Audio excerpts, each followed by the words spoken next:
नमस्कार शेतकरी बंधूंनो, मी पंकज घेटे आजच्या व्हिडिओमध्ये सर्व शेतकरी बांधवांचं स्वागत करतो।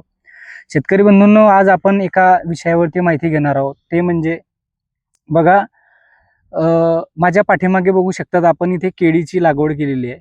ही रोपाची लागवड आहे, बेडवरती लागवड केलेली आहे।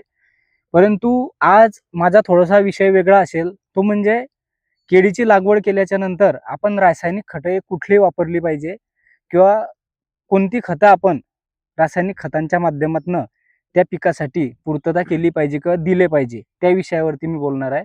त्यासाठी आवर्जून शेतकरी बंधूंना सांगेल का माझ्या व्हिडिओला आपण नवीन असाल किंवा आपल्याला माझा व्हिडिओ जर आवडत असेल तर आपण नक्कीच हा व्हिडिओ शेअर करायचा आहे, जेणेकरून ह्या व्हिडिओच्या माध्यमातून जास्तीत जास्त नवीन केळी बागायतदार शेतकरी बंधूंपर्यंत हा विषय जाईल आणि त्यांना या गोष्टी कळतील। त्यासाठी आपण लाईक करा, शेअर करा आणि कमेंट करायला विसरू नका। तर आज आपण बघणार आहोत ते म्हणजे केळीची लागवड केल्याच्या नंतर बरेच शेतकरी बांधवांना एक प्रश्न पडतो, तो म्हणजे आपण कुठले रासायनिक खते वापरली पाहिजे।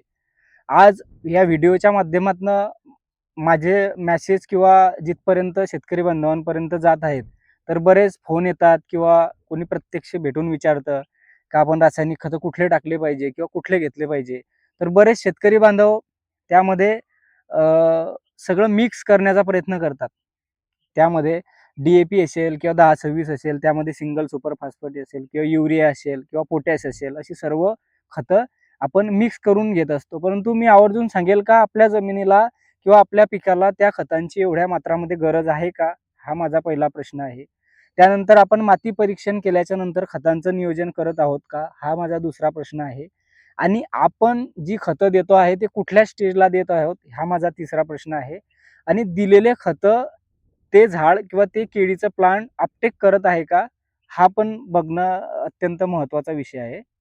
त्यासाठी आवर्जून सांगेल का रासायनिक खतांची जी काही बेसुमार वाढ झालेली आहे, तर ती वाढ आता डायरेक्टली काही कमी होणार नाही, परंतु शेतकरी बंधूंना आपल्याला खर्च कमी करून जास्तीत जास्त उत्पन्न काढायचं आहे। त्यासाठी आपल्याला बेसल डोसची मात्रा ही कमी ठेवायची आहे, जेणेकरून आपला बेसल डोसवरचा रासायनिक खतांचा आवाजावी खर्च हा कमी होईल आणि त्या अनुषंगाने आपल्याला ऑर्गॅनिक खतं, जे का आपण बायो फर्टिलायझर म्हणतो, त्याकडे आपल्याला वळायचं आहे। आणि अशा पद्धतीने 50-50% रेशो ठेवून आपल्याला आपल्या जमिनीची जी काही अन्नद्रव्यांची किंवा त्या पिकाची अन्नद्रव्यांची भूक ही भागवायची आहे।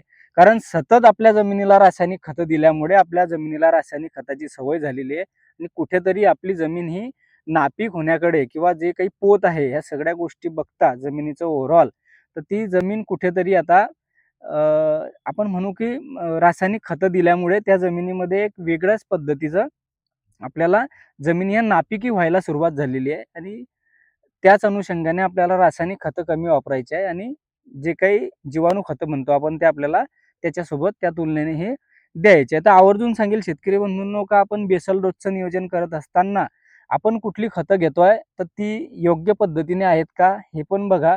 आणि मी नंबर शेवटी देणारच आहे। आपल्याला जर अडचण आली का आपण केळीसाठी कुठले बेसल डोस दिले पाहिजे, तर त्यासाठी मला नंबरवरती तुम्ही संपर्क करू शकतात।